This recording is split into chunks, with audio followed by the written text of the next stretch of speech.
just entering the Ascension age,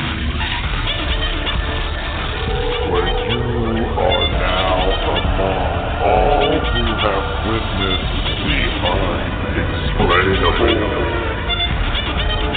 And now, your guide to the Ascension age, J. Morris.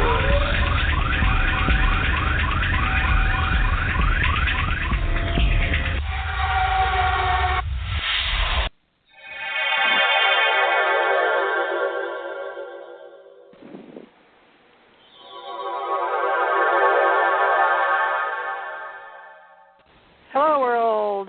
This is TJ Morris, and you're listening to ET Radio. Welcome aboard, everybody. Waiting on Tony R. Elliott show up, but Janet Kara Lesson from Maui, Hawaii is here, and we are the ACO Metaphysics, and we are associates, consultants, organizers, life coaches, and, of course, the ACO Metaphysicians. And tonight is about ACO Curious Conscious Club.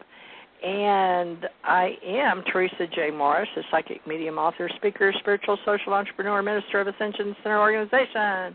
Yay, an Ascension Awakening Conscious Club of Lightworkers and Truth Seekers. And I posted this on my Facebook page, so hope you guys can hear me out there in Facebook land and our social media. And I'm going to take a quick minute. Janet, would you introduce yourself for just a moment? I've got to run on a quick break. Wasn't expected, you know. Can you? Yeah. Okay. Thank you. All right. Okay.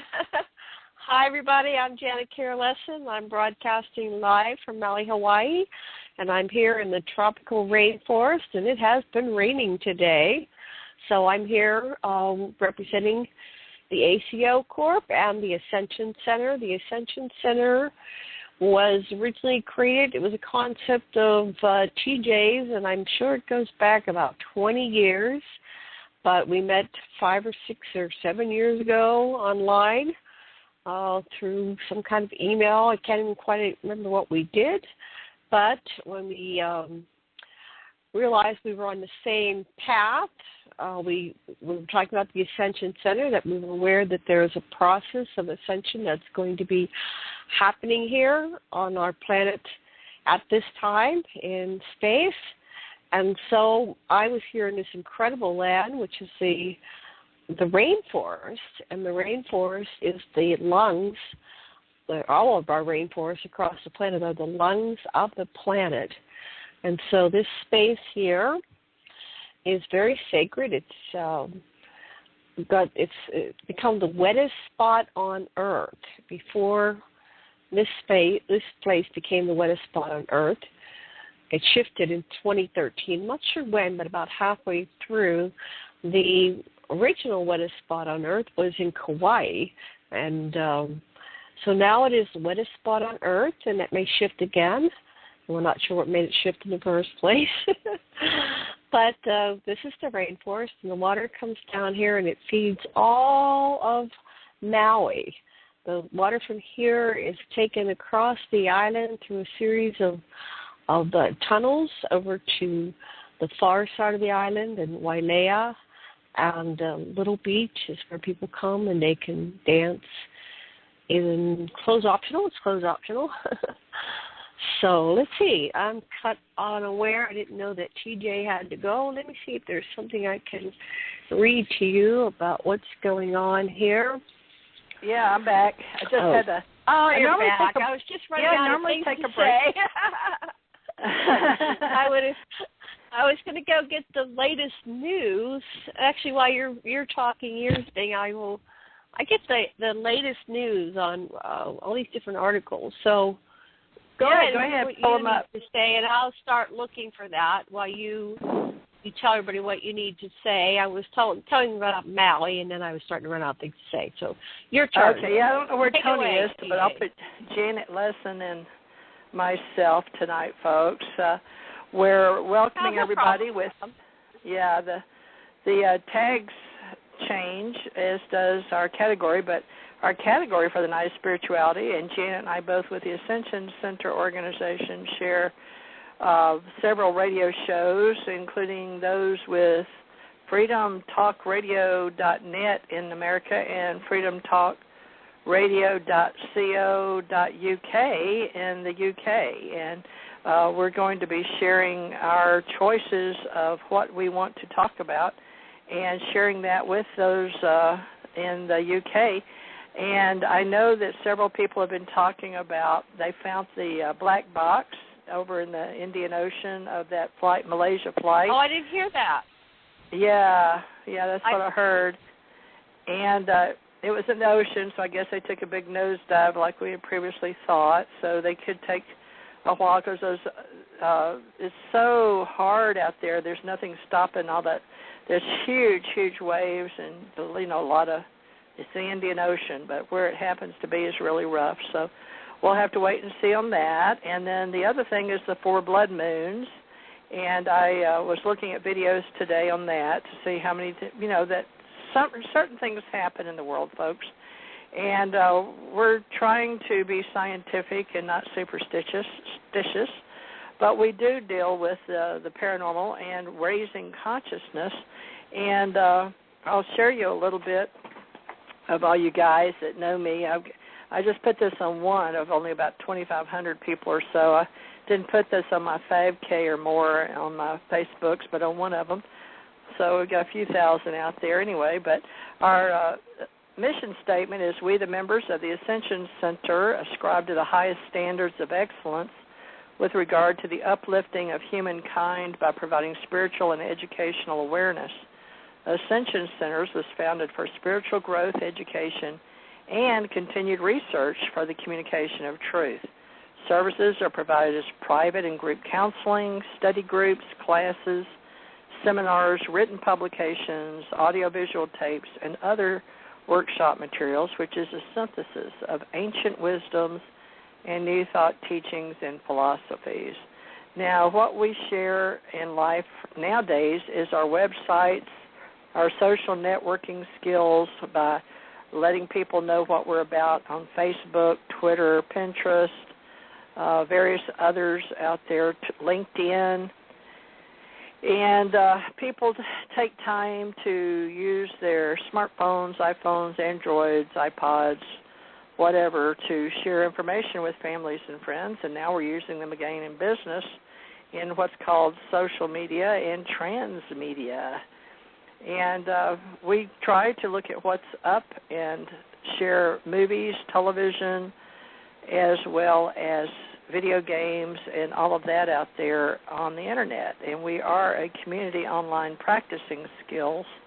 And Janet's all the way over to the west of the United States, out in the ocean, where I used to live in Hawaii, and I lived there for 8 years, and she's still there. And I was leaving 94, and she had just arrived 93. And then I came over here and met my husband and been with him since I got out of truck driving school, and drove coast to coast, country to country, and learned all about our wonderful states in the United States. But I missed my social spiritual network over in Hawaii, and started writing for UFO Digest 2007, August something to 2012. And then, we all went through the 12-21-12 change of time and place and station, and we may have tilted a little bit, and we've been having a lot of earthquakes, and Janet's going to tell us what she can find for us to share, while her husband, Dr. Alexander Sasha Lesson, who has a Ph.D. in anthropology, is sharing. He's working on, I guess, family genealogy today, or looking up things. Well, and he has we're working on genealogy for our book we're doing, Anunnaki Timeline, who's who in this ancient anthropology about the Anunnaki. So he's an anthropologist, and there's a certain way you designate relationships and children, and if it was an adopted child or a marriage or a civil union or whatever it is. So And I said there has to be a genealogy program out there, because he was trying to do it, the old-fashioned way, just drawing it up, and so I found 2 of them. So that's part of what I've been doing. I have an article here. Scientists prove our DNA is influenced by our words and frequency. This was posted on a site that I belong to called ashtarcommandcrew.net. It's kind of an interesting site because it gets a lot of spiritual articles. Russian scientists and researchers have already found that our genetics can be programmed and influenced by our words and frequency. This lends credence to the fact that self-healing, affirmations, intuition, and other networks can and really do work. Spiritual teachers on Earth have always understood and taught that our human body is programmable by our very words and thoughts. This fact has now been scientifically proven. This scientific discovery was found when Russian researchers joined forces with linguists and geneticists to explore the 90% of human junk DNA. They found that our DNA is not only responsible for building our body, but also serves as data and communication storage. They found that our genetic code also follows the same rules as the human language systems. This is because of the alkalines of our DNA follow rules and grammar, just like our Earth languages. The vibratorial behavior of the DNA was studied by the Russian biophysicist and molecular biologist Pyotr Garozhov. I know we can try that name. And his colleagues, they found that living DNA will always react to language modulated laser rays only if the proper frequencies are used. This is almost over.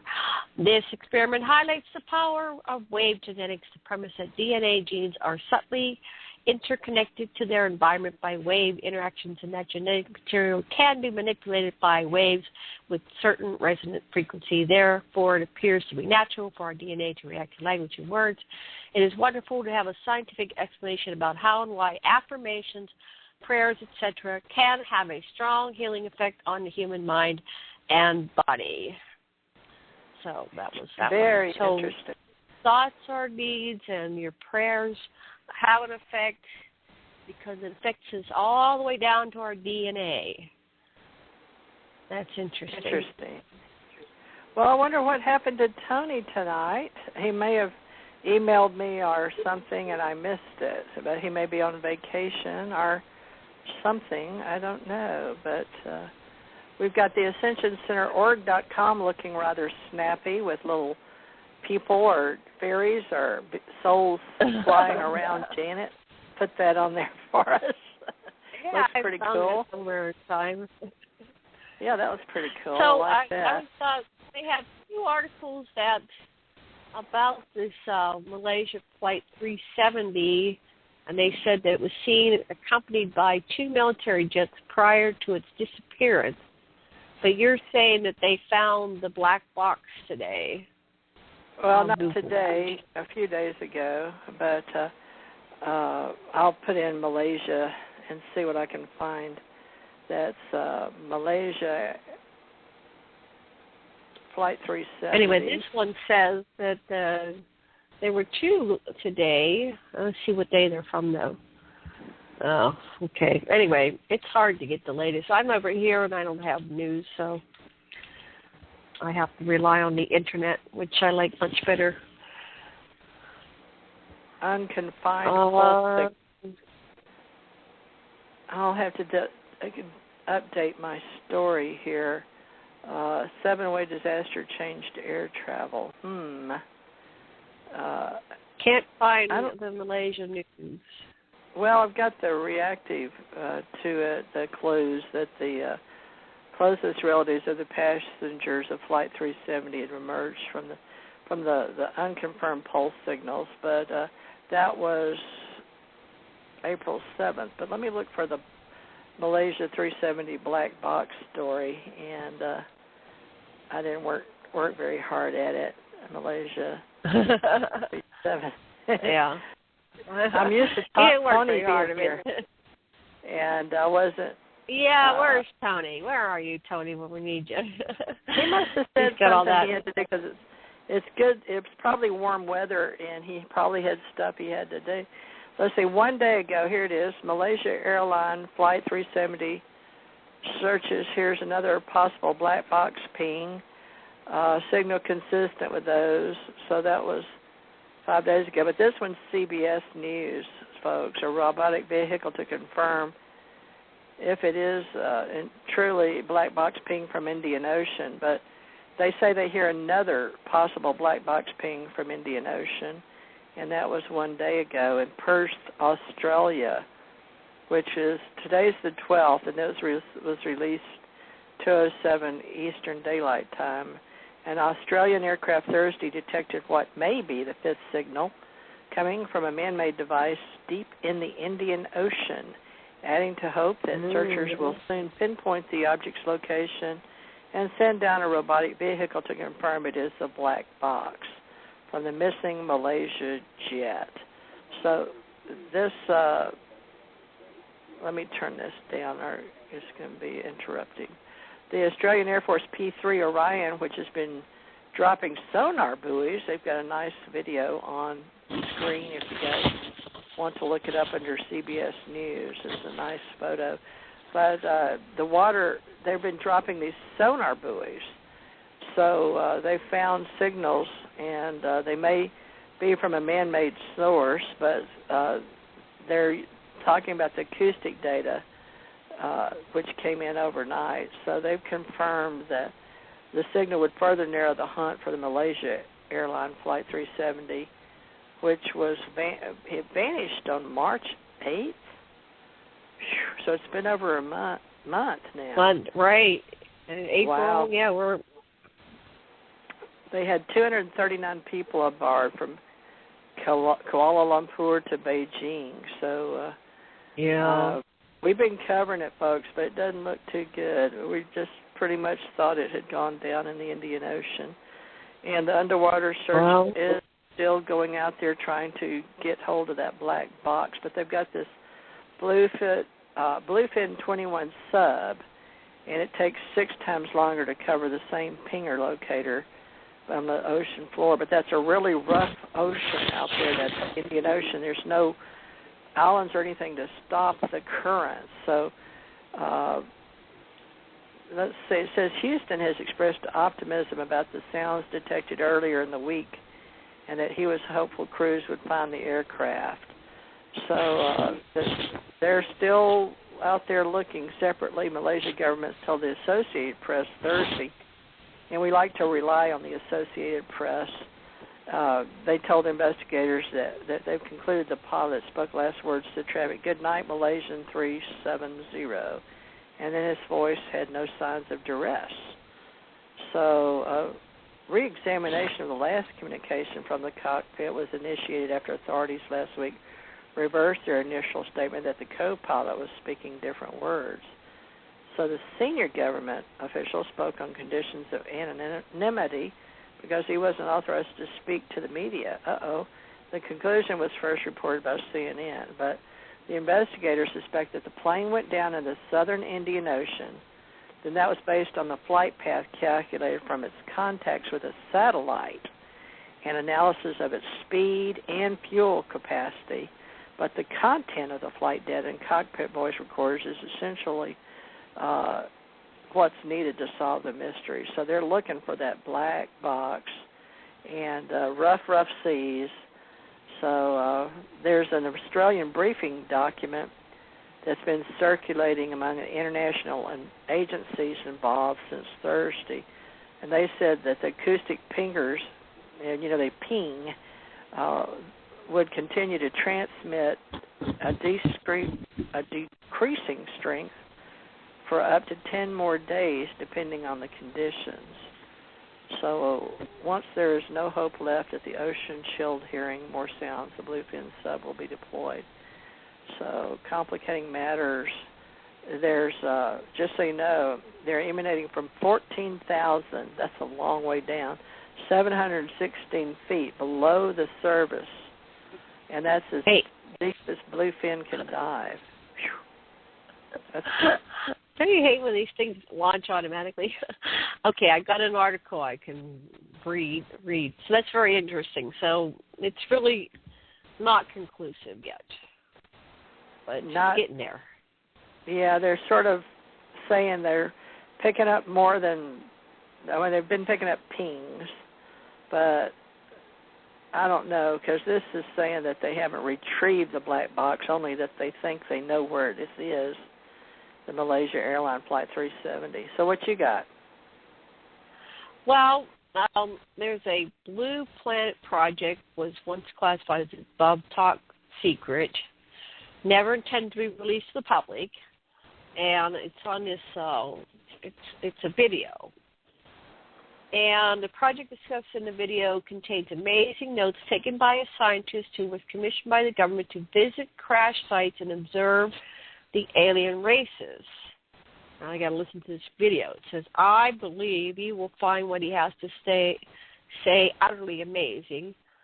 So only a portion of the notes are covered in the video. So anyway, this exposes the truth behind the Nephilim UFO, the many races, and some mysterious facts that there are 160 or more known types of aliens, Nephilim, visiting our world, Earth, at this present time. And the most commonly seen types are, of course, the Greys, or the regional star system, and they're about 4 feet tall with large heads, with slanted eyes, who worship technology and don't care about us. And this is the type popularized in the Communion book by Whitley Strieber. And they need vital secretions for their survival, which they are getting from us Earthlings. So that's Grays type 1. Type 2 come from Zeta Reticuli, systems 1 and 2, same general appearance as type 1. They have a different finger arrangement and a slightly different face. These Grays are more sophisticated than the type 1s. They possess a degree of common sense and are somewhat passive, and they don't need the secretions that type 1 have. Then there's type 3, and they are a clone of types 1 and 2. Their lips are thinner or no lips, and they are subservient to type 1 and type 2 Grays. That seems pretty accurate. A lot of people report that there are these Grays, one species of Grays that serve another. Nordics, blonde Swedes, known by any of these names. They are similar to us, blonde hair, blue eyes. Some have dark hair and brown eyes, and they're shorter in height. They will not break the law of non-interference to help us. They will only intervene if the Gray activities were to affect us directly. And then they're saying there are Nordic clones. They appear similar to us, but with gray tinge to their skin. These Nordics are controlled drones created by the Grays type 1. This is an interesting cosmology I haven't quite heard before. Oh, wait, let me go. Let's see. Intradimensional, not paraterrestrial. And these are entities that can assume a variety of shapes, basically have a peaceful nature.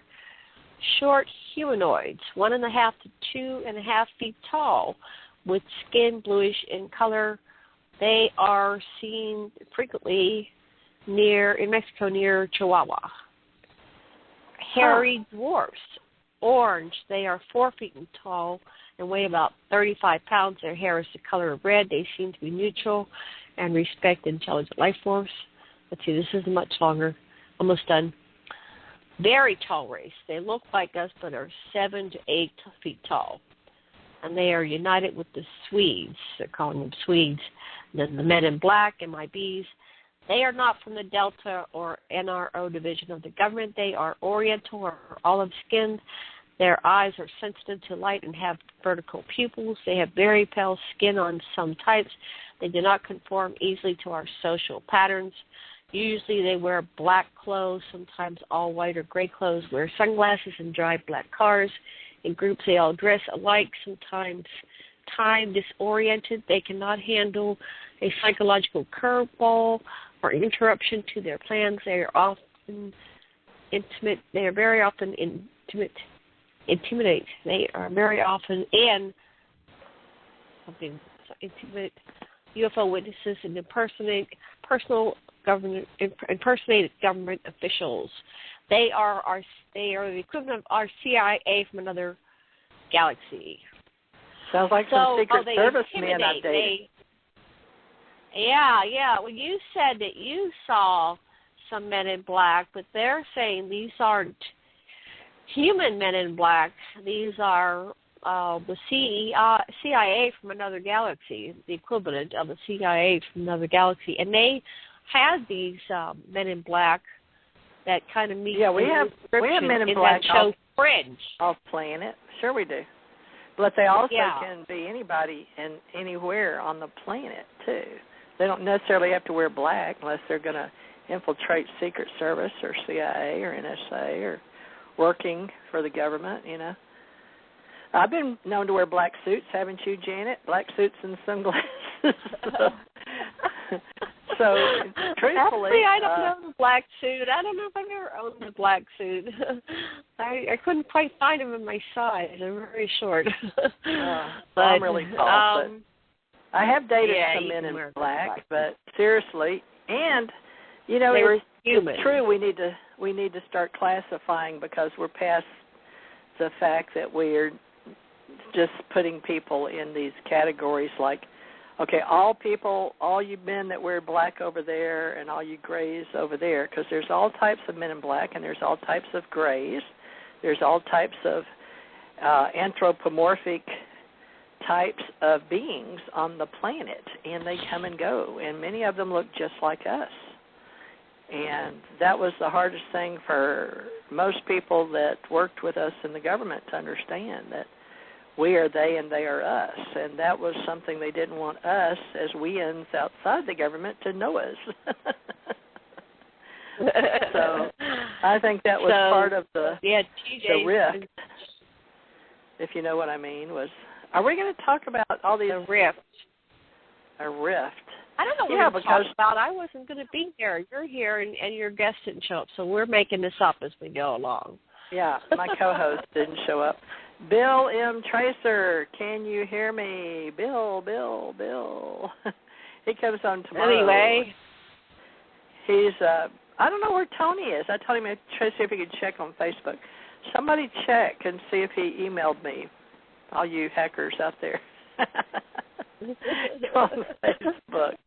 And we'll see if he, but, you know, he's been on with us for so long, but he was going to go over and do this weekend, the Ozark UFO conference. So I wonder if he decided to go over there after all, but it seems like he would have told me, and he probably did. I just have got so many thousand emails on my various TJ Mars ACO and TJ Mars ET and TJ Mars ACIR, and not to mention all my other websites that I hate to say it, but I'm behind on my emails. The good ones, not just the ones that people send me wanting me to represent them or they want to be on my websites. I am getting an extremely big amount of people saying, and they're humans, wanting to have me represent them, especially psychics these days. They want to connect to us, Janet, and our Ascension Center and all our friends. So, yes, we are talking. That's good. Yeah, it's good. I just got to get to them and check them out and see which ones we want to have shared with us. What do you know about this Cardinal Grand Cross? It says, astrologer Susan Miller says that April is so scary that I'm giving classes on it. What's going on with this? And when is it? April 23rd, it comes together. So we're going to have the end of the world again?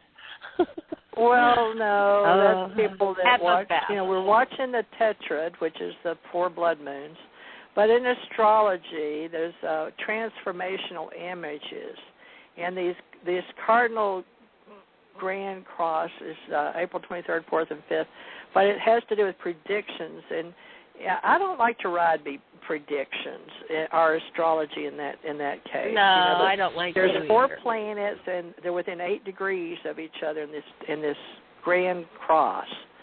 So there's the Cardinal Grand Cross, if you want to look out there, folks, is between now and April 22nd, and people say that, you know, they get in a magnetic frenzy between Mars and Saturn when it goes in retrograde and stuff like that in March. And then it's just challenging months. And I don't know, people want to say that we're coming up on cosmic patterns, and it just warrants a lot of hype, really. But just be aware that some people truly follow that, and I do believe that, in the past we've used the stars to guide ourselves from this planet. But unless you're planning on leaving the planet anytime soon, just be aware that your water, how much percentage water? 90% or something? Janet? Yeah, we're a lot of water. I don't have that percentage. No, I didn't memorize that. I didn't either. But I didn't memorize it. So, yeah, we're a lot of different things, yeah. So yeah, but the Cardinal Grand Cross is up for April 23rd, 4th, and 5th. But this week we got the April 14th and 15th, which is the blood moon. It's the sun. Got the sun in the morning and the moon at night, but the Earth is in between, and the shadow of the sun is going to shine on the moon, and we may or may not have a red tint. So that's what a blood moon is, folks. Just when the shadow of the sun is and the Earth's in the way, and it reflects on the moon. So there's an overview of April 2014, and we've just got a lot of stuff happening. So just remember, the 14th and the 15th is the blood moon, and the 23rd, 4th, and 5th is the Cardinal Grand Cross. So it's just heralding in a new age, so to speak. And we're now, we may want to talk about, Janet, that big things have happened during the blood moons. Like in 1497, in 1492, Columbus sailed the ocean blue, right? Ocean blue, right. Ocean blue. Whatever. But, 1492, Columbus sailed the ocean blue. About 1497, that's when things happened here. And, Bill, are you going to come on, or is Bill not going to help us? Is Bill. Bill there? Bill, are you there? Hello, Bill, he logged out. Maybe he's going to come on. Maybe he thinks we don't deserve this. No, Bill, come back.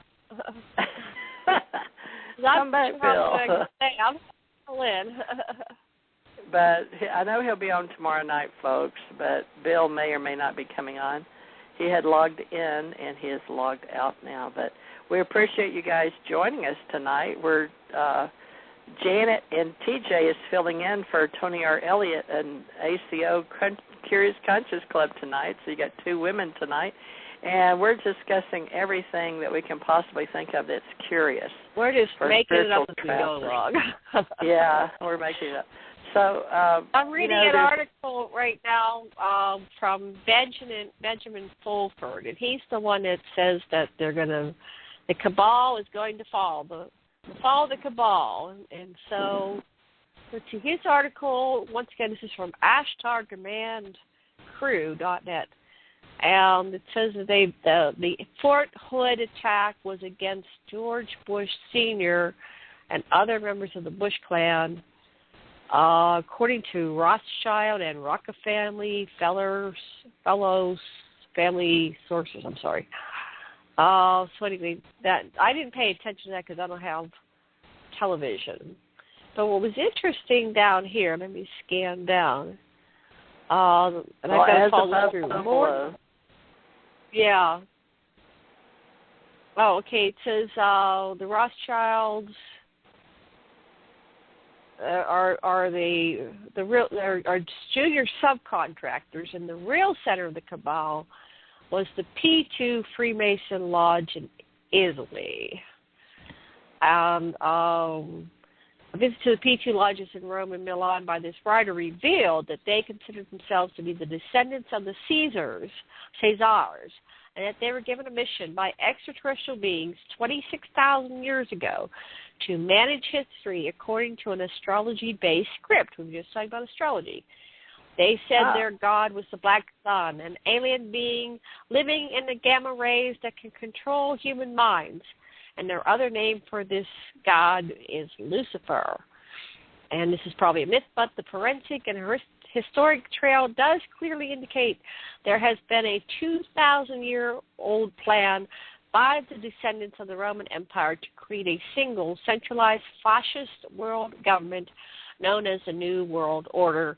The P2 said there was a faction in their group that was behind the plan to kill 90% of humanity and enslave the rest in order to create the 1,000-year Reich.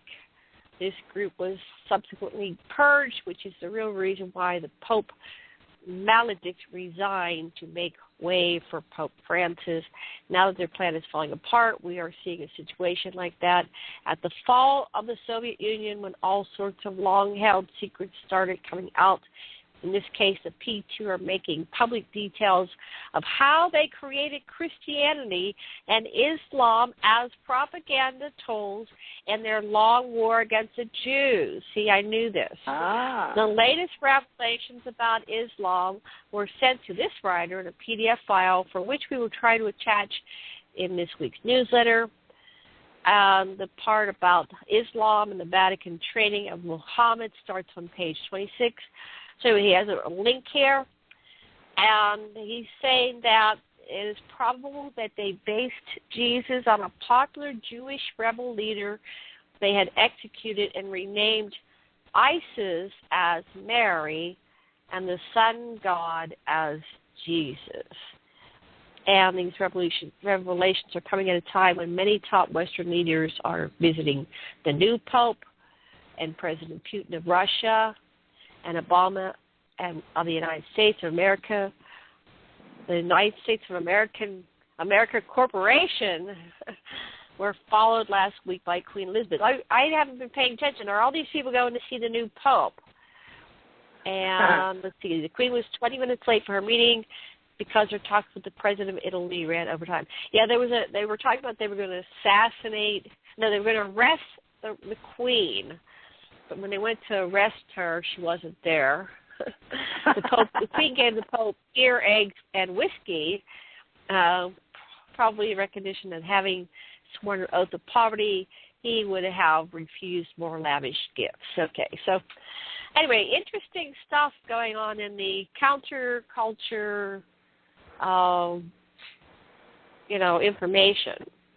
Well, religions of the world and astrology of the world, there's sacred ancient wisdoms that we have learned to resonate with.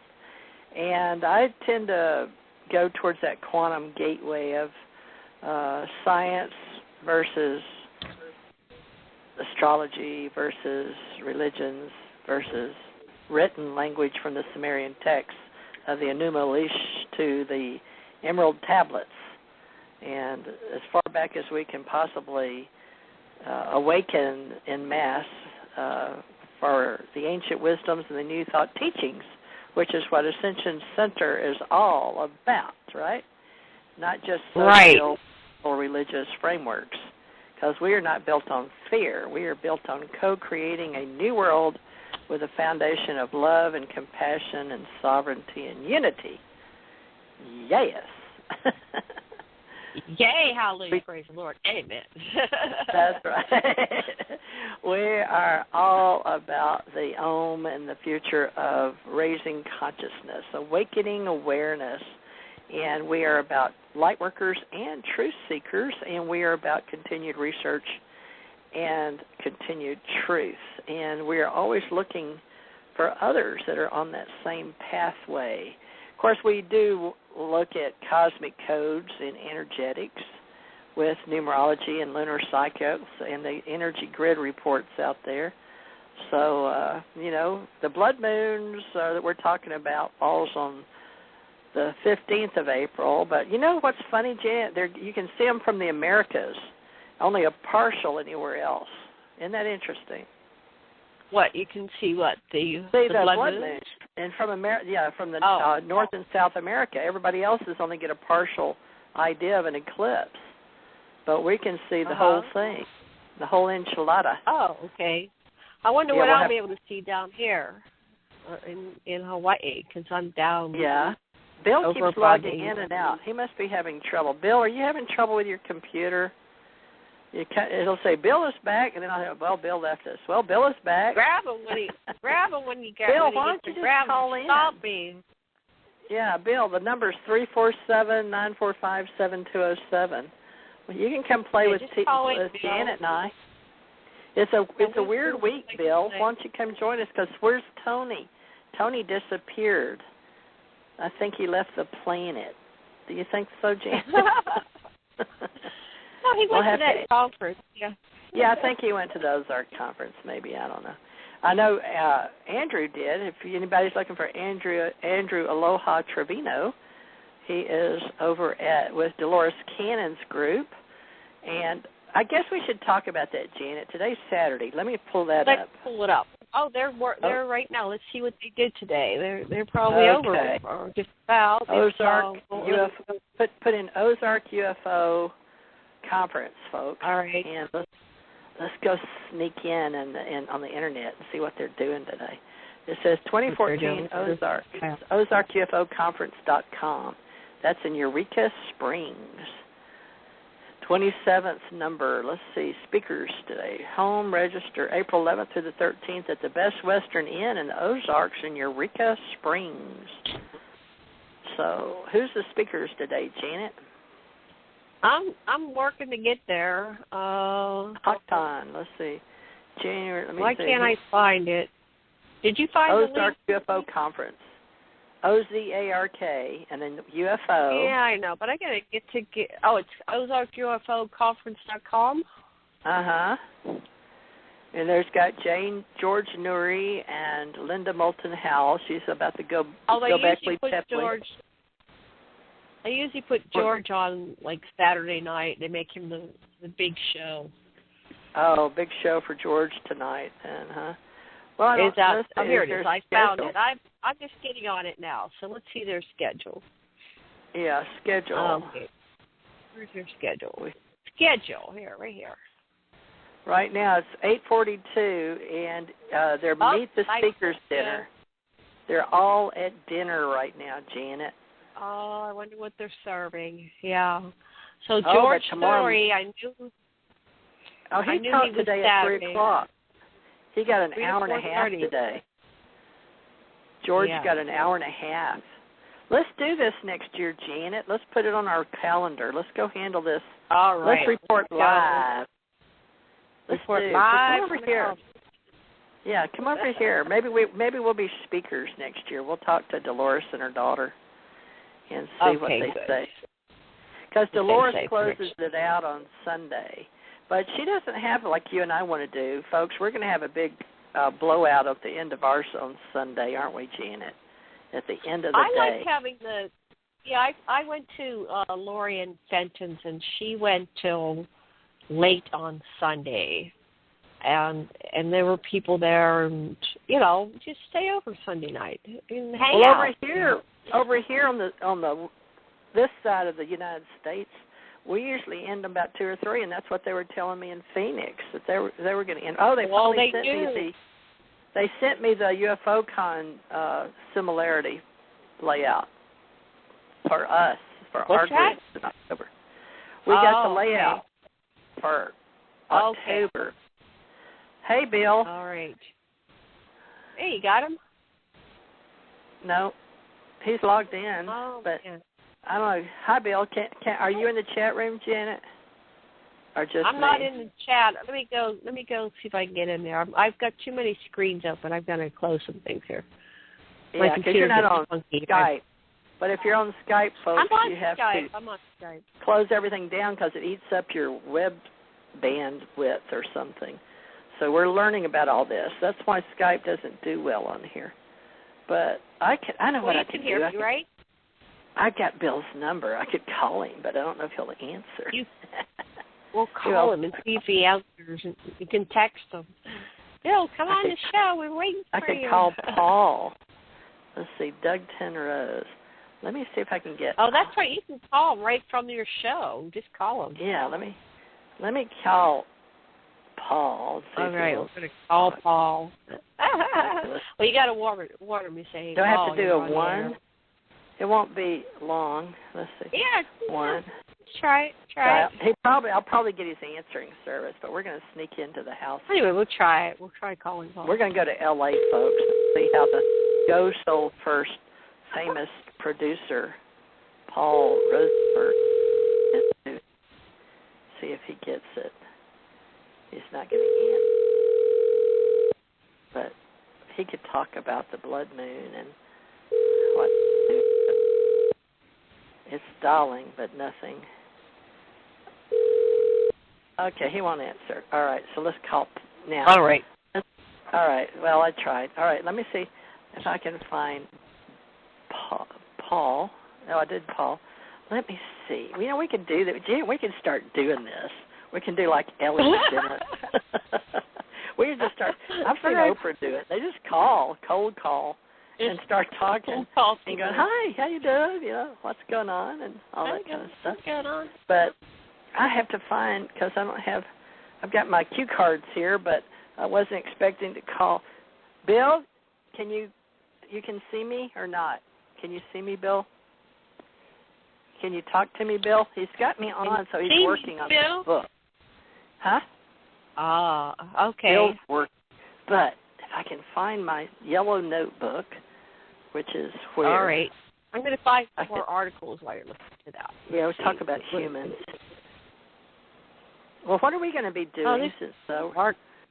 Oh, here it is. It's over here. If I would get more organized, Janet, I must have you assist me get more organized before we do a big conference.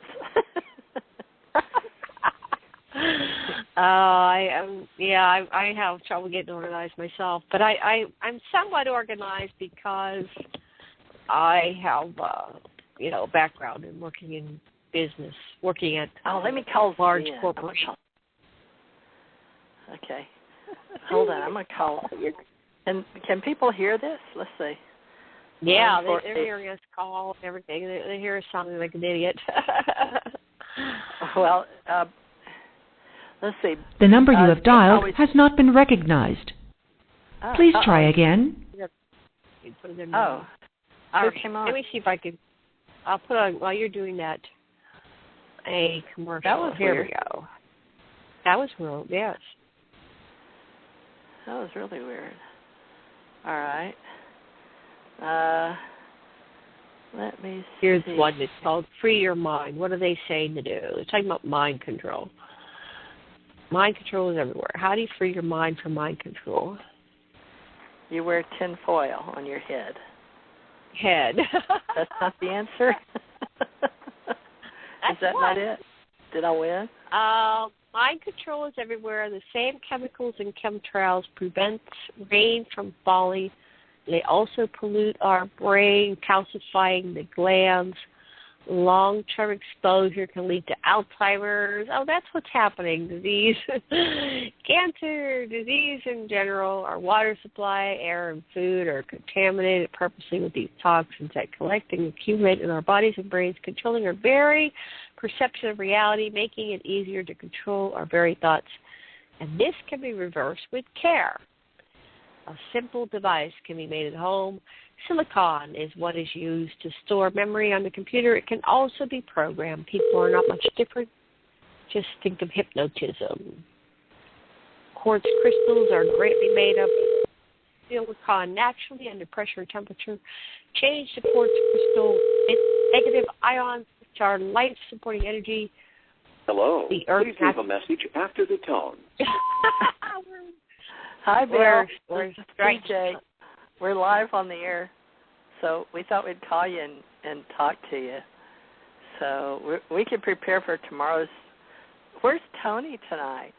So I'm leaving you a message live on the air tonight because we're having fun tonight. I think it has something to do with the blood moon coming up. It's the blood moon, yes. And we need your scientific approach to telling us how much water is physically in our bodies. So if you could call in, we'd appreciate it. Thank you. Thank you. Yeah. So maybe Bill would call us now, but he has this. Bill, you had us on. Let's see. How do I don't know how to end this now. How do you end it? Let's see. How do you end the call? I don't know how. At least mute it and try to. Yeah, I muted it. I'm not on the back end. But now he may not call in. Maybe it's there forever. I don't know. Oh, well, he'll be able to hang up. Yeah, we could call Andy, but he might not want us to because we haven't got permission to do that yet. But anyway, everybody's at dinner over at the Ozark UFO Con except Janet and I. So, Janet, we should do that. So should we discuss the early Native American tribes' ideas of the blood moon or the full moons, 13th in the solar year? I don't know too much about all this. I'll listen while you talk about it. Oh, well, the Gregorian but I'm not real familiar. I've read some. I could go look and see what's online about the blood moons, but... What is my opinion of the tetrad blood moon? Well, we can say that the full moon lunar eclipse that precedes the cardinal grand cross of April is significant as a portal of energy, and it is going to open up. Now, a lot of people, Janet, in what we believe is reverence of the Holy Spirit and the Spirit en masse inside all of us, it means that for our Ascension Center is people are going to be more awake and aware now, so they'll be easier to work with. That means they'll become active participants. Isn't that amazing? Well, that's good. Yeah, that's what a lot of people believe. Well, I kind of woke up this morning and I just said, "Oh, when's this going to happen? When's the ascension going to happen?" And sometimes I get tired of the stuff, the negativity and all the stuff, and I want it to happen. And then I was reading that, this is they're saying it's a complicated time. I don't know if it's negative or positive, but you're saying it's a time of transformation and greater awakening. So let's see it as that. Make it so. Yeah, we'll make that so. So that's sacred wisdom expressed in the New Thought teachings of the Ascension Center and all our light workers and our truth seekers. And, of course, Janet and I work with all the mystics, oracles, psychics, sages, seers, and shaman because, above science and below science and everything that is particle waves, and we're particle wave packets, well, we're actually individuals walking around and as humanoids, anthropomorphics. And I will look up that word, anthropomorphic, because that's one of your husband's words, anthropomorphic. How do you spell anthropomorphic? I don't know. I have to look it up. Well, I know that's what we are, and anthropomorphics. And there's anthropomorphic, which means described or thought of as being like human beings in appearance and behavior. The Free Dictionary says attribution of human motivation, characteristics, or behavior to inanimate objects, animals, or natural phenomena. Let's see. Recommended anthropomorphics is ANTHROPOMORPHICS. And there's all types of, we'll look up anthropomorphism on Wikipedia. And a lot of people in the universities and colleges use that. But it says anthropomorphism, or personification, is attribution of human form or other characteristics to anything other than a human being. Examples include depicting deities with human form and ascribing human emotions or motives to forces of nature such as hurricanes or earthquakes. Anthropomorphism has ancient roots as a literary device in storytelling and also in art. So most cultures have traditional fables with anthropomorphized animals which can stand or talk like humans. You know how we find them, they look like tall bears. And over in France, Janet, I don't know if you've seen or heard about the 33,000-year-old cave in France, and they found this upper bear and lower man-like standing-up features. There's a 40,000-year-old lion man. Wait, it's a lion man? Is it a lion man? What form is it? Is it a skeleton? It's a lion man, and they can't explain it because skeleton? there's been anthropomorphism. Let me find this. It's a lion man, and then there's a bear man, and they stand on 2 feet. And they found them, and they're like... Let me Google this. Okay, hold on. Yeah, it's France. It's on... there's a movie, folks, you can see on Netflix. And it's in France. And inside the cave, they're the oldest drawings on the planet thus far.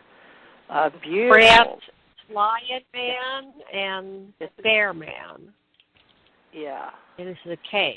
It's in a Lion cave. Man I don't know. of the Hohenstein Stadel is one. Let me see where this Lion Man. But there's a Ice Age Lion Man is world's earliest figurative sculpture. Okay, I'm looking this up right now. It's from the art. I'm going to try to find a Netflix film for everybody to watch because I watched it. 3,000-year-old Lion Man sculpture. This work carved from a mammoth ivory has been redated and 1,000 new fragments discovered, but it won't make it to the British Museum show. Okay, the Ice Age art. New pieces of old Lion Man sculpture has been discovered. It's been found to be much older than originally thought, at around 40,000 years old. This makes it the world's earliest figurative sculpture at the London exhibition, which opens on February 7th. The story of the discovery of the Lion Man goes back to August 1939, when fragments of mammoth ivory were excavated at the back of the Stadel cave in the Swabian Alps, southwest Germany.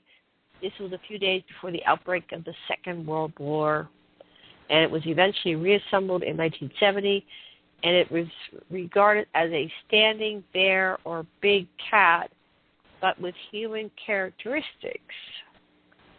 Yeah. Anyway, so give it to your husband. Tell him to explain it. Tell him to explain it, because 30 or 40,000 years ago, seriously. But I saw this film, a documentary recently, like in the last 3 or 4 days, because I lose track of time. Does anybody else out there lose track of time besides me? Do you, I Janet? have no idea what day it is until I look at my computer and it says it in the lower right-hand side of my screen. But someone could change that date. I would believe them that that's the day, because I just, like you, I lose track of time. I'm so busy, but I do have to keep track of time. Because, we've got the radio shows. We have to. Honest. We're doing research and writing and videos and commercials and radio shows and talking to each other, trying to figure out what conference and who's going to come and what seminars we're going to do and how we're going to present all this information, because it's ancient wisdom and new thought teachings and the discoveries of human time. Okay. Let me read this. What was striking about the sculptor of the Lion Man is that he or she had a mind capable of imagination rather than simply representing real forms. So they're saying that this was not a real form, but how do they know? They don't. Maybe they weren't a lion man walking around then, because we have stories of the gods, Enki and Nimrod and Thoth. Thoth or Thoth, but they were playing with creation. I like those. They were creating these creatures that were mixes. What do they call those when they mix the creatures together? There's a name that Dr. Les uses all the time. No, not experiments. Anyway, there's an official name for them. But they were playing with the DNA, and they hid them in boxes when they were trying to say that, women would. They used to say that women deities could mate with bulls, for one thing, and that's just one story. And then the Lion Man and the Bear Man, some people say were the ETs, and they related to Bigfoot, the earliest Bigfoot creations.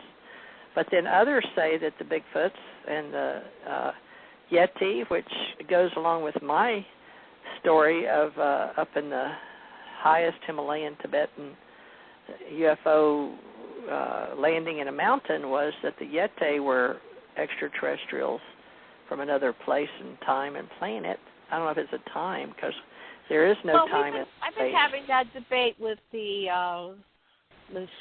researcher that works with Karen Hughes about what is terrestrial and what's extraterrestrial.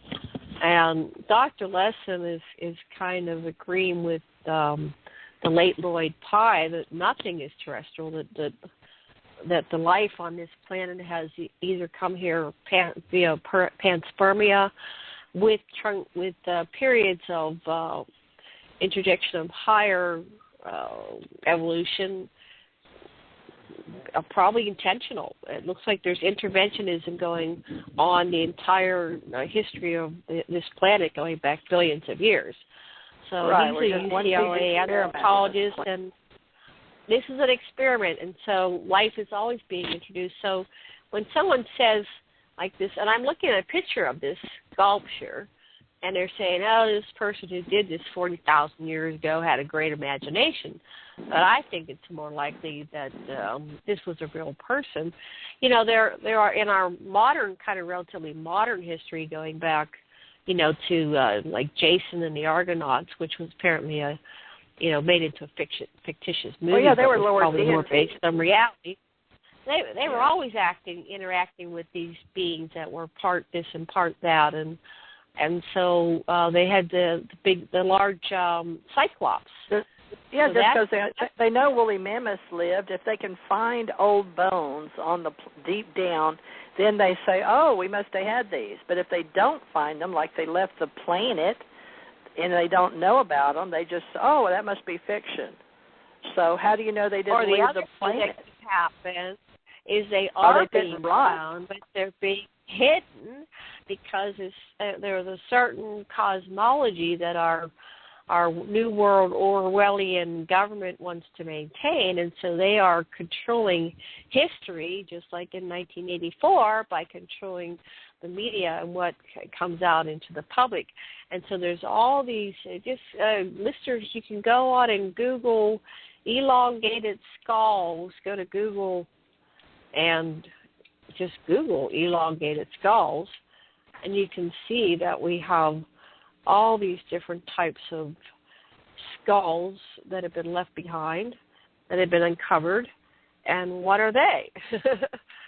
And so there's a recent story, and I don't know how true or false any of these are. We're just investigators, right? That they have.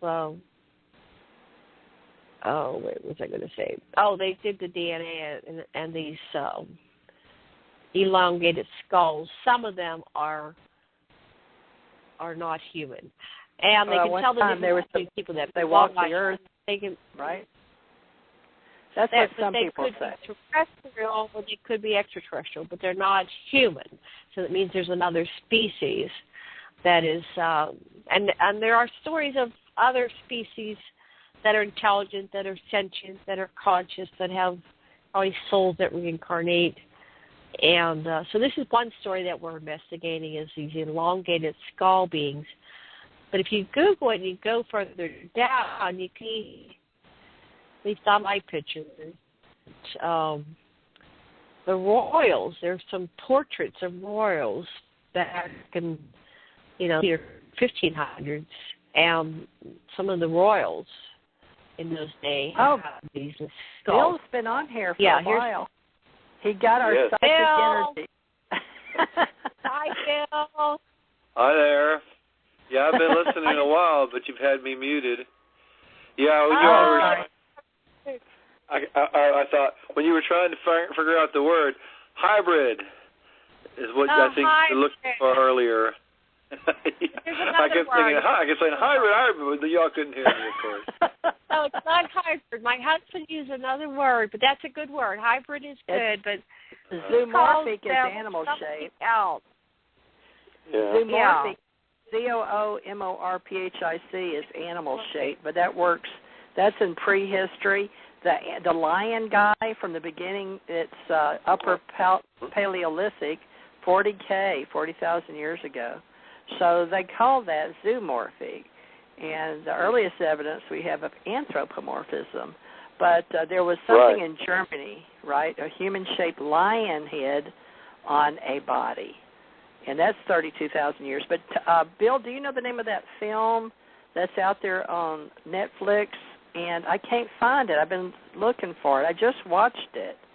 How do you find people? What's the film on that we're talking about? What film are we looking for? It's a ancient cave, in France, and it has 32 to 34,000 year old drawings, paintings, and they look like they're brand new, but they're covered with these crystals and ice crystals. Only certain people get to go in there. And I saw a film on it. It's a documentary. So I thought, well, where do I find what I've watched already? And I could find it, but I don't know where you go look. I don't see a list. Yeah, I don't use Netflix, so I'm not familiar with how that works. Yeah, me neither. My list. Well, it was pretty good, and I think it was a documentary.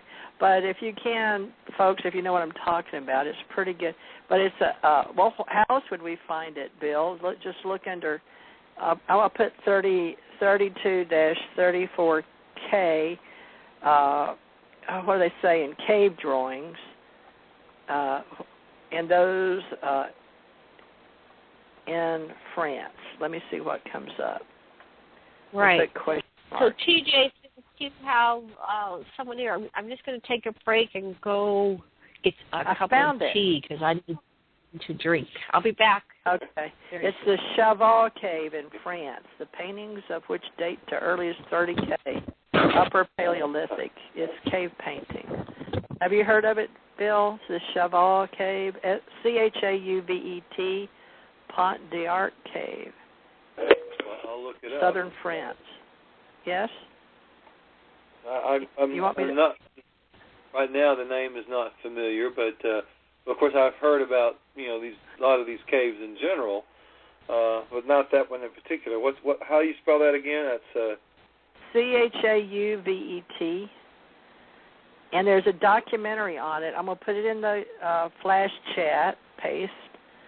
And can you see it now, Bill? Well, my God, I'm sorry. I'm trying to type that name into my search engine, and for some reason it's not. Chauvet, Cheval Cave.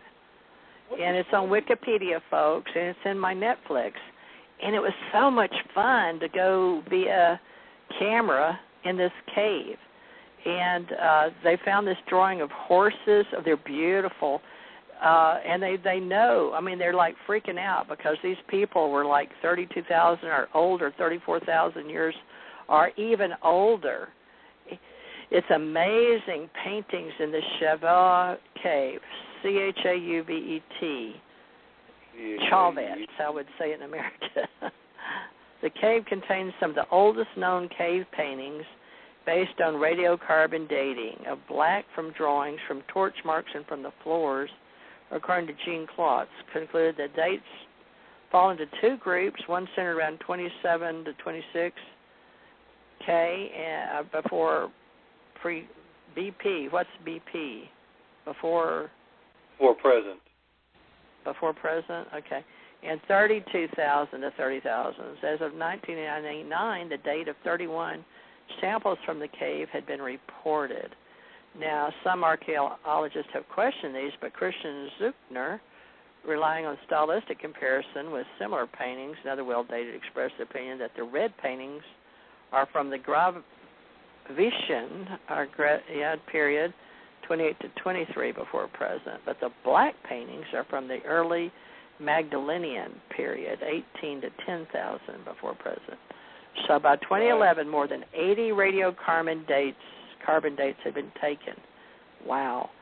So they're from animal bones and the charcoal found on the floor, and two periods, 35K to 30 before the present time. So if you're interested, go ahead. There's a sense of perspective is drawn into these drawings, and that's one of the things. Incredibly advanced drawing skill displayed here so long ago. Yeah, better than I can do. And I think I'm up to date. I was born in this lifetime in 1951, but my artist skills are lacking. They show just so many advanced drawing techniques. It's actually phenomenal stuff. Really quite amazing. This 40K-old lion man of the Hohensteinstadel has taken us on a journey in mythology and realism as well. Now, you're a painter, an artist, and a digital artist, and you should look at that documentary on the Cheval Cave. But let me see if I can put Chauvet. I've certainly learned about some of this stuff before because I got my first degree in art education with a minor in art history. So art history has definitely been one of the things that I've spent a lot of time looking at. Okay, this was made for 90 minutes, folks, in 2010. So write this down if you can get it, Bill. It's Cave of Forgotten Dreams. And it's the spellbinding documentary filmmaker Werner Herzog. And he's the one that examined the Cheval Cave, a cave in southern France that contains the oldest human painted images yet to be found on Earth. And it's under the genre of social and cultural documentaries.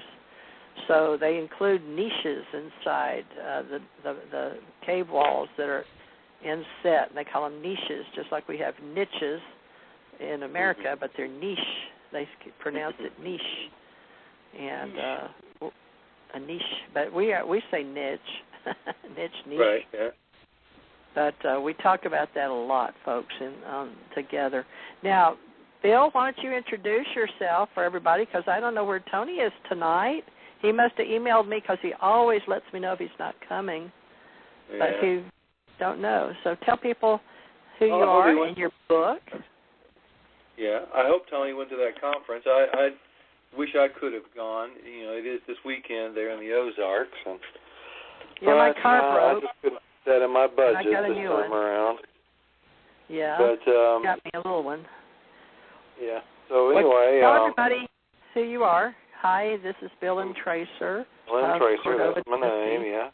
And I'm a freelance artist and a freelance writer, writing both fiction and nonfiction. Most recently, published a book, nonfiction, speculative nonfiction. Will the Internet Achieve Sentience? So, so far, sales have been a little slow, but I'm hoping that'll pick up. It's a matter of getting the word out, That makes a big difference. Well, you sold quite a few, the ones you took anyway, except for one you wanted to keep. But I'll put we'll have to post them on our websites and let people know that they're there. And I sold 50 at the convention out of 4 that I had with me. And then that following weekend at my home church, I guess you'd call it that, I actually sold 5 more pieces that following Sunday. I'll let everybody know when we have what we call joys and concerns. And so during the joys and concerns, I stood up and let everybody know my joy of having published my book, and so like I say, I ended up selling 5 before I left the building that day. So that was kind of Well, what have you been doing? Tell people what you've been doing besides are you working on your latest book? Excuse me, yes, I have been of late.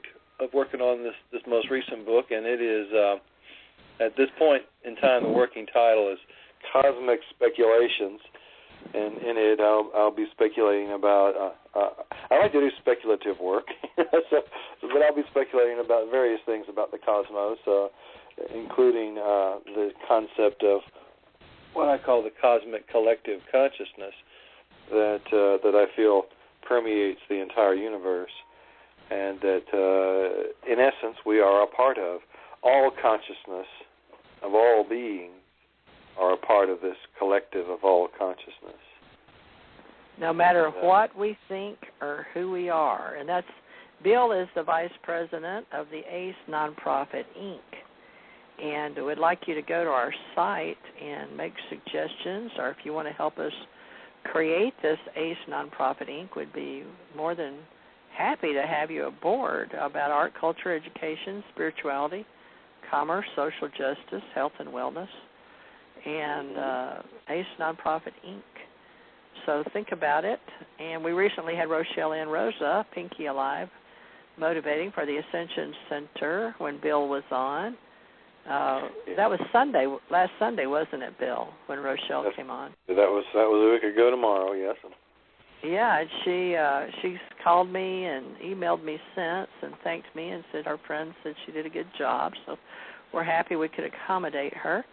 And now this Sunday, what have you got planned? I told you about this Cave of Forgotten Dreams and documentaries, but also I'd like you to discuss what you know about the blood moon in cosmology with the sun and the earth and the moon lining up, and such great things have happened during these times on the planet, and many people are speculating as to what will happen in the Jewish or Israel faith.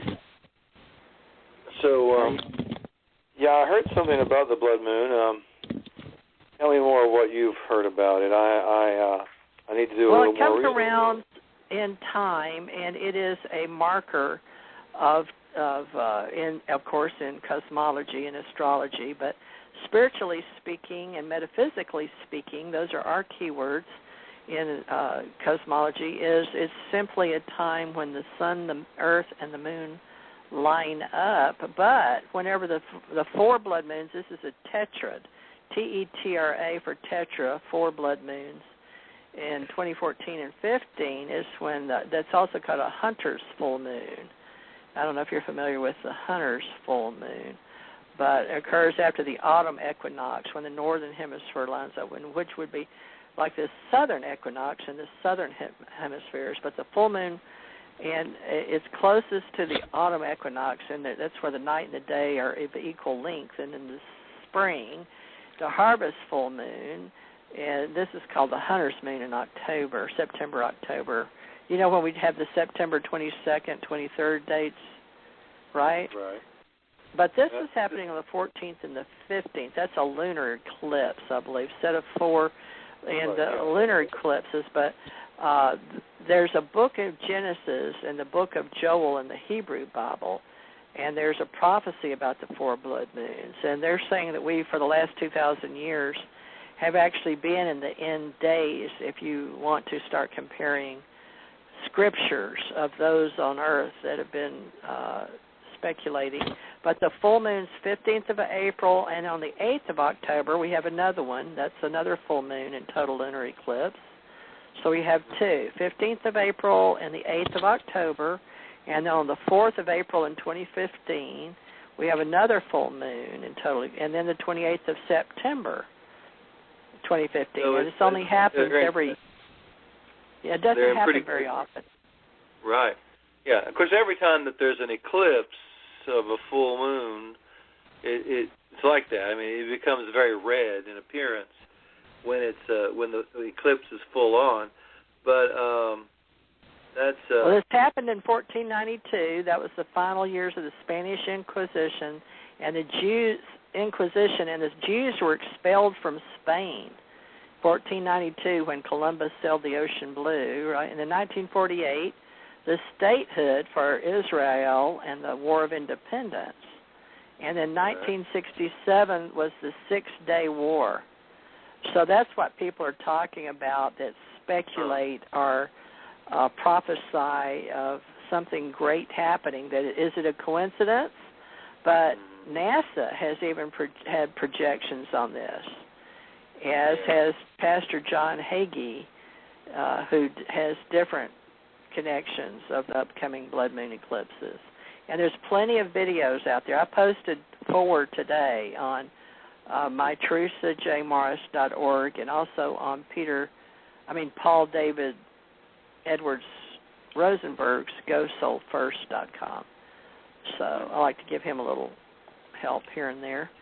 And we need to update, Bill, all the stuff that you're working on and put your books out there. And I need to get my books. Do you think, I'm thinking, folks, we may need an e-commerce place for all of us. We're going to do that maybe after we get this project going for 2014. But we're going to, the Spirit Travelers, what do you think, Bill? How are we doing our metaphysical school? Are we still working towards getting an event going in Memphis, or have you been able to work with David, or he hasn't had time, or what are we doing on that? Yeah, this week has been an odd week. As you know, I went through some ordeal with my car. I had and that had me stuck all last weekend. Then I've not been getting out much, Even though I got the car fixed, I'm not sure that it's completely fixed. It's still acting. So I've been reluctant to even get out much in it. I've been going to the wellness center. I worked out 3 days this week and got to work out on all the equipment and swimming and getting to connect back with women again. So I'm happy about my female energy. But we're gonna probably do some more workshops online and around the world and start working, with various countries and how we're doing various packages. I've been talking to UK a lot lately, including Ian with the spirit guides, and working together and creating some future things happening for those in the spirit world. And I'm sorry I missed Thursday, folks. I just wasn't up for it. I did Monday readings, though, Bill. I did do that, and I missed Thursday. It's either going to be one or both. It's hard to do twice, I've noticed. Usually Mondays are hard for me. What's your hardest day of the week to get anything done? I don't know. Every day, huh? Here lately, I have been off, I have to say. I'm sorry to say that. But, oh, goodness me. Allergies, bless you. Yeah, I've had... Well, yes, that has been acting up with all the pollen in the air. Yeah, Janet had it, I've had it. Common occurrence, especially for ET energy, if you got DNA. There's Janet. Hello, Janet. You back? Almost. Yeah. But, yes, I say, this last couple of weeks, I've been off, kind of, but I think that the energies are coming back around to something a little better. I'm not sure how much I told you about a little accident I had with my foot a few weeks ago. I jammed my toe real bad, and the bottom of my foot now, I get what they call the ball of the foot, is extremely tender. I don't think I broke anything, but it's just so tender, and so it kind of makes me limp while I walk now. But Did you crush it against something? Yes, against a hard metal post. No, I didn't hear about that, I don't believe. Yeah, it's just my silly clumsiness. My clumsiness, but it's really been bothering me a lot. And it's just, it's as much a psychological thing. I'm mad at myself for doing it. It's one of those kind of things that could have been prevented if I just hadn't let myself get into a panic. Was it in the house? Yeah, in my own house. I broke my little toe. I was going to hang a picture and was grabbing the one, I guess I was exchanging, or either putting one up, but it fell on my toe. And I knew I broke it, but it didn't hurt that bad, but it burned. And it didn't take my breath away, which I was totally expecting. And since it didn't, I thought, well, I didn't. But something in me, I looked at it, it went red, and a little white line. I went, it did break it. And then when I went to the doctor, she said, do you know you broke your toe? I was like, yeah, a couple of months ago. She said, well, I just wanted to make sure you knew you broke it. Yeah. So things like that happen. It's not fun. And metaphysically speaking, we try not to have those things happen. It's like if you know you're going to be careful, folks. You never know what you're going to be doing. But it wasn't planned, and I'm sure you didn't plan on stubbing yours. Oh, no. And actually, see, the way it hit the post, went between two toes, and it's more like the metatarsals, the little bones there, that are at just past where your toes, in your foot, the actual bones in the foot. I'm thinking I don't know if I broke anything, or it may just be a little bit cracked, or just bruised the tissue there around it. I'm not sure what. Did you have shoes on? No, I was barefooted. I had socks on. Me too. Isn't that terrible? We hurt ourselves when we don't wear our shoes. I didn't even have songs on, or what do they call flip-flops, or shower shoes. How many different things do we discuss those?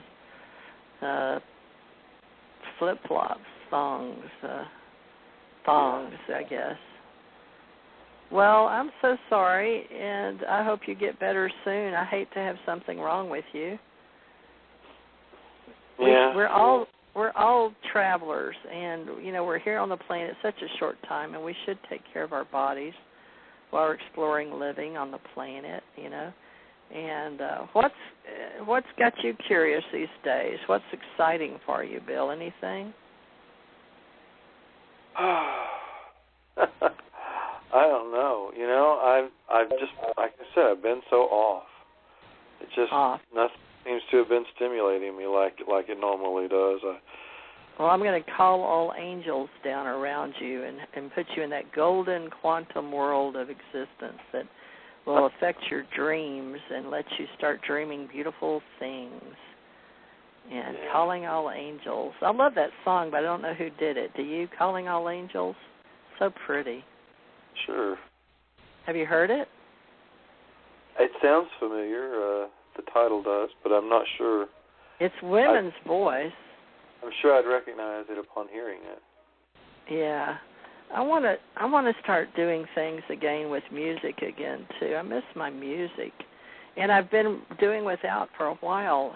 So, but Andrew Aloha's come back in, and we know we're all talking about things we should be doing, folks, in our ACO Culture Club and our Ascension Center, and with Bill, because he's talking about our cosmic consciousness. But this is the time to be raising our consciousness, and Bill can help us tomorrow. So, Bill, prepare something beautiful and uplifting, and let's use the words like anomalies and euphoria and metaphysics and spirit travelers and angels and guides, and let's try to be uplifting tomorrow, because I'm going to do that spirit guide. It's the Sunday Spirit Guide show tomorrow, and it'll be placed in the UK files as well on the Freedom Talk Network in Michigan and in UK.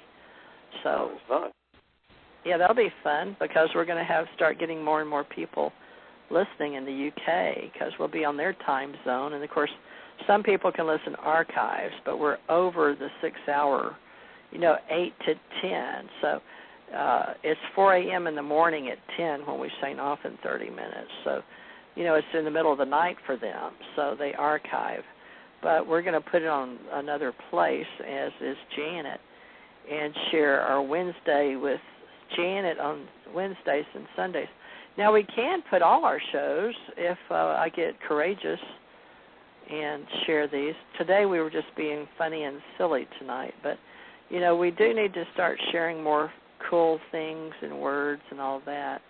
And I just wasn't prepared, because I'm so used to Tony doing the show. So we were having to fill in. He usually does current events on our Curious Conscious Club. So I'm sure he sent me something saying, he won't be here. Well, what's David up to? Is he exploring anything with passion these days? No, I'm afraid that David's illness, he has multiple sclerosis. It has his energy levels quite low. That's where it really seems to be affecting him the most. Just fatigue. Low energy. We'll have to send him calling all angels too, all our light workers, to give peace to all the Davids that need our help. And David is Davy Jones Locker, David Edward Jones, isn't it? That's correct, David Edward Jones. Yep, David Edward Jones, and he is in Memphis, folks. So please send him your love and light, all my love and light workers. And he has multiple sclerosis. That's so hard to say. Would you like to explain what that is? Well, it's basically a malfunction of the immune system, where your own immune system starts attacking your nerve cells. Oh. Specifically, not just specifically what they call the myelin sheath. It's a protective coating that kind of like the skin, I guess you might say, of your nerve cells. And for whatever reason, the immune system suddenly starts to think that those myelin sheath are in something that's attacking the body. So they start attacking the myelin sheath and tearing them off of the person's nerve cells. Then that results in scar tissue forming around the outer edges of these nerve cells, and that's what they call the sclerosis. That tissue that's the scarred tissue, and that affects, of course, the person's nervous system, and it makes them, in some cases, really severely affects the person's coordination.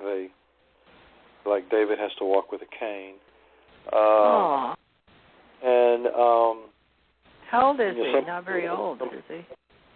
He's actually 3 years younger than me. He's in his mid-50s. So in any event, it affects nerves all over the body. Nerves in your arms and legs and the spine and even the brain. And so he has to take a medicine that actually suppresses his own immune system. So and that makes things difficult too in its own way. But he's actually been responding well. They say there's 3 different levels or 3 different types of MS, and in terms of severity, and he actually has the least severe of the 3. So that's a good thing. But unfortunately, it's still bad enough, as it is. But he and the doctors say that he's responding well to the treatment. But there is no cure for MS. The treatment, all it does is basically slow down the process of the progress of the disease.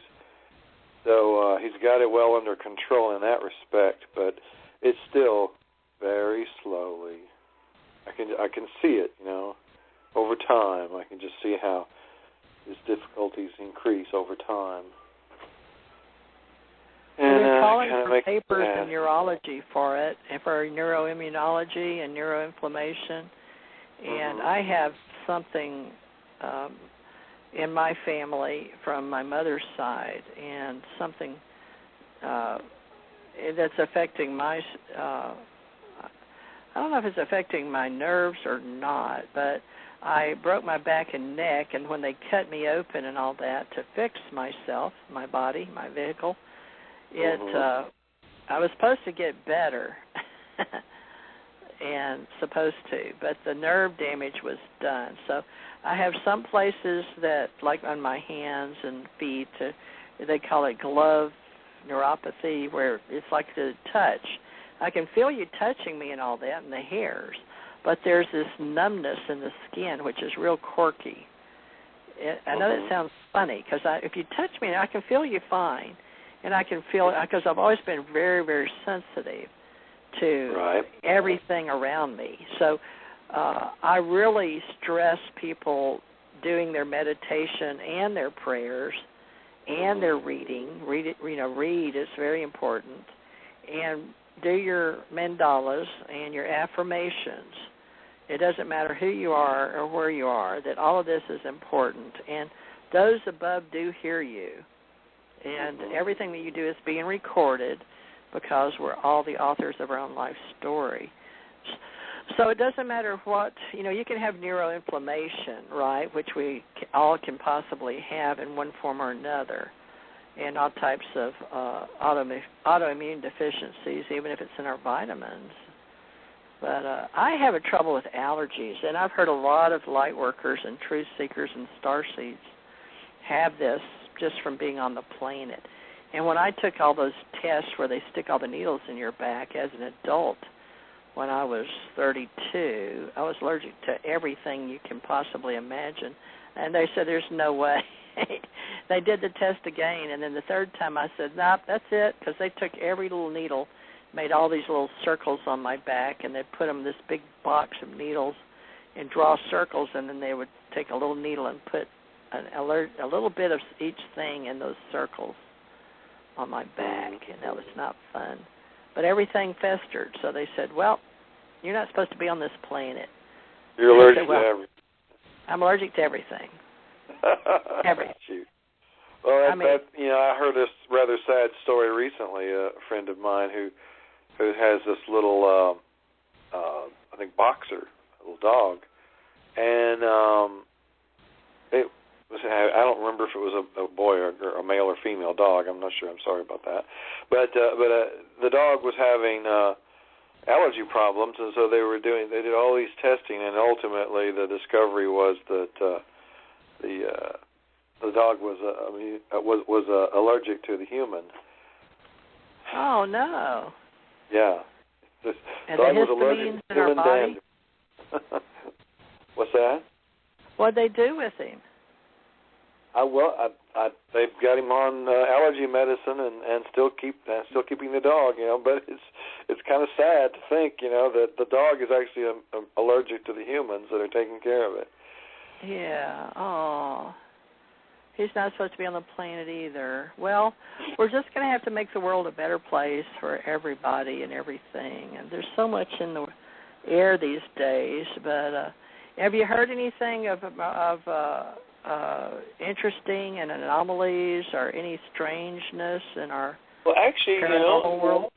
I just remembered something that David recently told me, and I wish I had seen it. I've been meaning to actually see if I can find it on YouTube. But he said that he recently saw Bill Clinton being interviewed on television, and he said that Bill Clinton had a very unusual quote that he recently made, and that was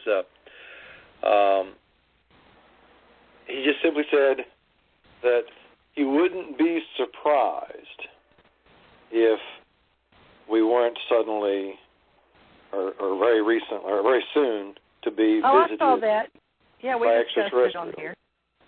Yeah, he was on Jimmy Kimmel. You remember when you helped me with Tom that week? When Tom was talking, it was that same week. It was the next night. And I didn't get to see it, actually live, but I bet that if I did a search on that on YouTube, probably a clip from that particular episode of Jimmy Kimmel would probably be available. Sure. But yeah, that was kind of interesting that he would make that kind of a statement, and I can't help but wonder what precipitated that. What prompted him to make that kind of a statement? Us talking on this website about Tom and his discoveries are real. We're talking truth. Mm-hmm. It's our truth coming out. Tom's truth, my truth. Of course he's going to come on and say that immediately. He did, honest. He did. He went on Jimmy Kimmel. It was on live Wednesday night. And let me see what that would be, April 2nd, because April Fool's was the first. And, here's something on the Washington Post. Most days, but it says he talks about UFOs. But, yeah, it was hot topic. And I showed my husband. I said, see, honey, you've been sharing your truth, and Bill Clinton is coming on sharing his. I said, isn't that wonderful? But just how do I send this to you? Can I put it in the chat room? I'm going to send you the link. Yeah, put the link in the chat room. That's available for anybody listening. Okay. Yeah. Right. Paste. Yeah, there's the K. It's the WashingtonPost.com, blogs, reliable source, WP 2014, 403, Bill Clinton on Jimmy Kimmel's Most Days I Don't Miss White House. That's a strange name for it, but Most Days I Don't Miss White House. And it says, former President Bill Clinton doesn't miss the White House most of the time. He confessed during his appearance on ABC's Jimmy Kimmel Live, but that because there's no point in such nostalgia. Most days I don't miss it, he said. I love doing the job, but one of the most important things when you're doing something you know you can't do forever, you've got to organize your life so you don't spend a minute, if possible, wishing you could do something you can't do. So Clinton, who avoided questions about whether his wife former Secretary of State Hillary Clinton would someday run for president, although gave a rather lengthy explanation of why he couldn't serve a vice president in the future, made it sound like he'd like he'd really thought it through. I don't believe I could do that. He said it would undermine the spirit of the Constitution. But where does it say about talking about UFOs? Let's see, on Toronto, he absolutely destroyed every stereotype that people have about Canadians, the vegan diet. Where's the UFO thingy? She didn't cover it? Okay, maybe this is the wrong one. Bill, no, I don't miss the White House. Wait a minute. Because he talked about the UFOs. Okay, well, just put on Bill Clinton, on Jimmy Kimmel, but he was talking about UFOs. Well, he was specifically talking about extraterrestrials establishing first contact. You know, he said... Yeah, Jimmy Kimmel said the first thing he'd do, I just tell you, when I watched it, he said, takes UFO aliens at time.com. Now, on UFO, Bill Clinton. But he has said, Jimmy Kimmel said, the first thing I'd do as soon as I put my hand on the Bible and, swore in is race over and ask for all the files on the UFOs and the aliens. And Bill Clinton said, I did that. He got all the files but on the Area 51. But he said there was no aliens in Area 51. But he didn't tell you that there was. What he didn't say is more impressive. He didn't tell you that there was UFOs there, a UFO. Right. And he didn't tell you. But here's his on Jimmy Kimmel Live Wednesday night, the 42nd President of the United States, Bill Clinton, dodged questions about whether his wife, we already discussed that. If we were visited someday, I wouldn't be surprised. I just hope it's not like Independence Day, the movie, that it's a conflict. Maybe the only way to unite this increasingly divided world of ours, if they're out there, think of how all the differences, he's quoting like Reagan did, among people on Earth would seem small if we felt threatened by a space invader. So Jimmy Kimmel said, you and Bill O'Reilly would be hiding in a bunk together. The interview is full of laughs. But he came on, and I'm sure because he was asked to. And we need that. I would say that the government and the White House needed to address the issues because we're addressing the truth, folks. And it was candled in time because they don't know when we're going to actually go fly the UFO out of the mountain. And they can't control it. They know that. So it's not like, well, Bill, you were a part of that show. You remember talking to Tom, right? Right, yeah. So you know that. What? I remember the things Tom had to say, yes. Yes, well, we were telling the truth, and Tom flying it out and out of the mountain, and that's the one from 1947 that we had. We have 5 on the planet, and they're real, and they're from those above Earth that look just like us, and some of the grays that work with them, and, we're going to start getting into the various types of humanoids that come and go from the planet, and obviously some grays, but we're supposed to be the ones working that don't want those that are from another super race of beings out there that have, they like to war. They like to take stuff from planets and use it, right, and go on about their traveling around the universes and looking for stuff to take out and use it. Okay. Wouldn't be surprised if aliens existed, is the saying. Of course they exist. They are us. We are they. And it's a huge industry now on the planet. So it's time people know the truth. True. Well, you of all people said you'd go, right? If they come, but it's not a question of if, it's when they will allow us to interact, and that we're all getting where we're showing our brains can handle it. That was the big deal. Could we handle it and not stress? And they raised consciousnus, and they're allowing us to find all this stuff, like this stuff in the caves that's been out there. We've known about since the 70s. It's just now we've known a lot of stuff. They're just letting people know. We've reached that tipping point of being intelligent. With the internet now, we can find out more things and communicate with each other. And I'm excited because that was part of my job in this lifetime, was to release information in a well thought out manner that we didn't we didn't go nuts. I don't know how to say it, Bill. How do you say it? We're not jumping out of it's the buildings. As I've written about the back in 1960, I believe it was, when the government commissioned the what was that institute? I've forgotten. The Brookings. I'm sorry. The Brookings Institute. Yes, they did a report, which is now simply called the Brookings Report. They've actually done many reports, but for whatever reason, this one just simply got the name the Brookings Report. But this was specifically about traveling out into space and our space explorations and the psychological ramifications of it. And in that report, there is actually a rather lengthy portion of it that's devoted to the whole question of, okay, well, when our astronauts go out there and start exploring like the moon and Mars and other planets, what should we do in the event that we find artifacts? Say we find stuff that is evidence of, past civilization having done something on the moon or on Mars or whatever.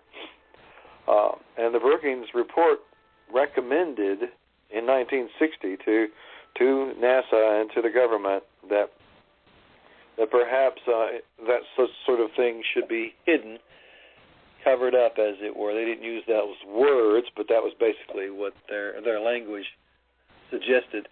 And that until such time as the population could be acclimated to the ideas of extraterrestrials, that it would possibly have a disruptive effect if we just let people know right away.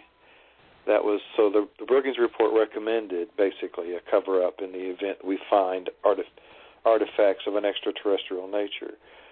So, and that was before we went to the moon. That was, like I said, it was in 1960. So, 1969 was when we ultimately finally landed on the moon. And unlike those conspiracy theorists out there, I do believe we did go to the moon. And, yes, we definitely did. Yeah. So that to me is very telling. That Brookings Report is, and what it suggests, even still today.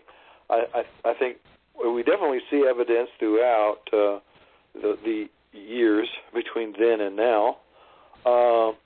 This effort, the acclimation, as they actually suggest in the Brookings Report, that the public be acclimated to the idea of extraterrestrials. So we look at our fiction and we see, increasing number of science fiction story ideas with us interacting with extraterrestrial beings, and so I think that's part of that acclimation project.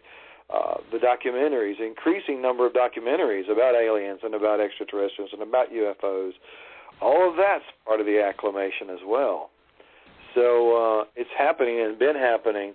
And what's really most interesting about that is that when you look back in the 1930s, when Orson Welles did that radio broadcast of the War of the Worlds, and it created this great panic, and people convinced that it was real, out in the streets with their shotguns, ready to shoot down them alien attackers. That was undoubtedly a kind of a worrisome response, and part of may well have been part of what prompted this idea that we need to not let people know right away, because you don't want that kind of panic. But I think we've grown a lot since then. We've grown considerably since then. I wrote an article about that a few years back.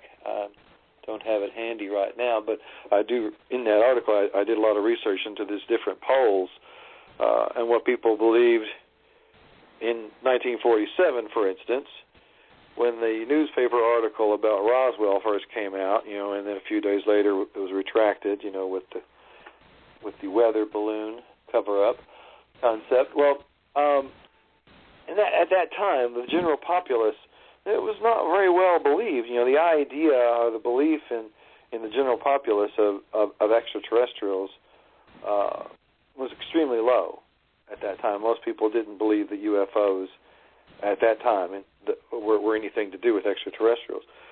And how that has changed since 1947 up to the present day is pretty phenomenal, the difference in public opinion.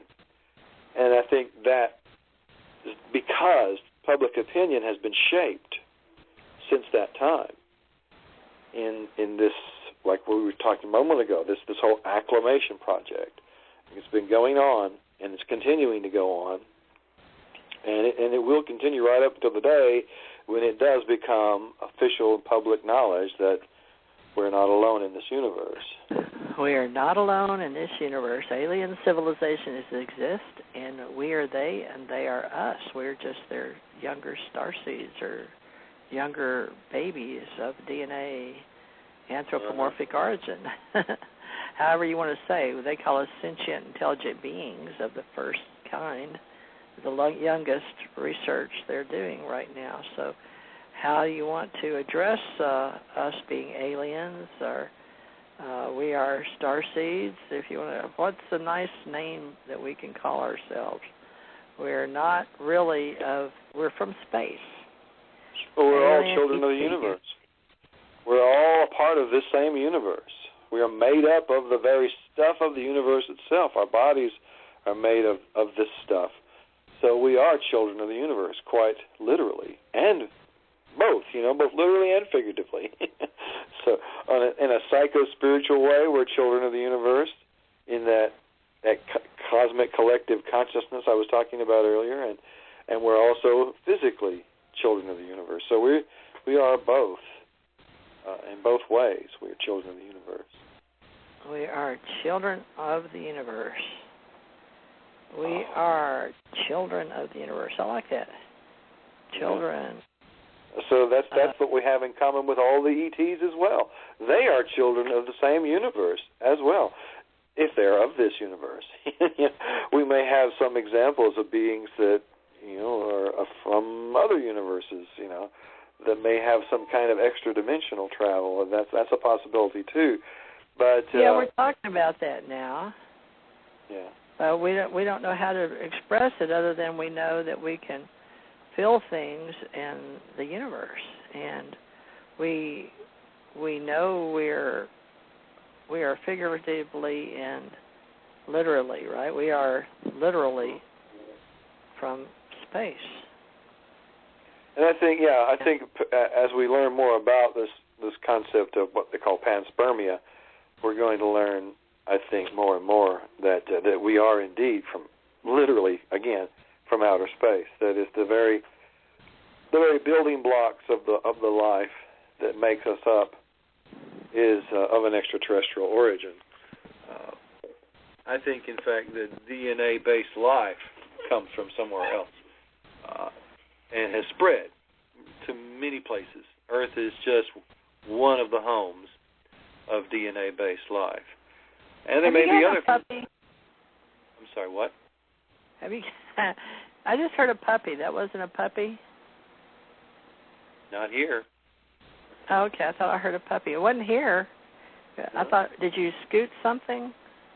I might have moved my chair a little bit, and I think the little caster wheel squeaked a tad. That might have been what you heard. Yeah, that must be what I heard. Okay. Well, that's okay. I just didn't mean to break your thought, but you're right about the UFOs and the aliens and the space and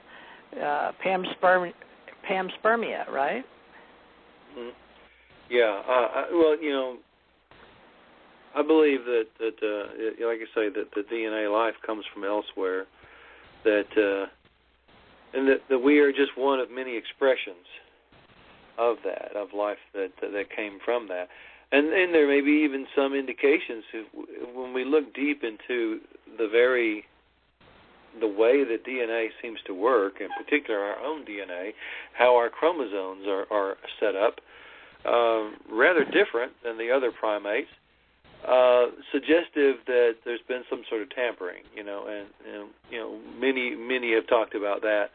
You got your Anunnaki aficionados, and you've got others too. I mean, that's nothing. And I think that in fact there may well be evidence that several times there have been different beings that have come here and with different agendas who have tampered with the evolution that led to us as we are, and may well have tampered and created other branches of humanity, like Janet was talking about earlier, the beings with the very long sloped heads, skull shape that is rather different. That may well be a different branch of humanity, a cousin species, if you will, as different from us as we are from the Neanderthals, yet still just another branch, you might say.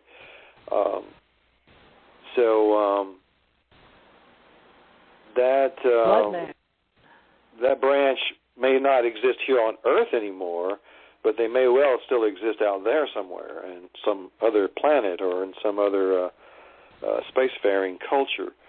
So I wouldn't put that. I would say that very probably that species does still exist elsewhere. Yeah, and they may even come back here. I just happen to know of the humanoids and the ones that work with the Greys, but it's sad that they went back to their planet, and these people that were trying to avoid finding our planet had already destroyed theirs or raped it, pillaged it, and took all their stuff, and they just happen to be working in space with these that mind us, that are watching us and over us, and we are their children, but they, through eons of time, explained that they no longer have the emotions that we have. They've inbred. What do they call that when they breed humans for so long? That they did this intentionally, and this is what the higher Supreme High Council shared with Tom, and is the fact that they've done this, and yet they need us, and they watch us, and they try to figure us out, but we're primitive in so many ways, they feel, because of our emotions and because we will still fight.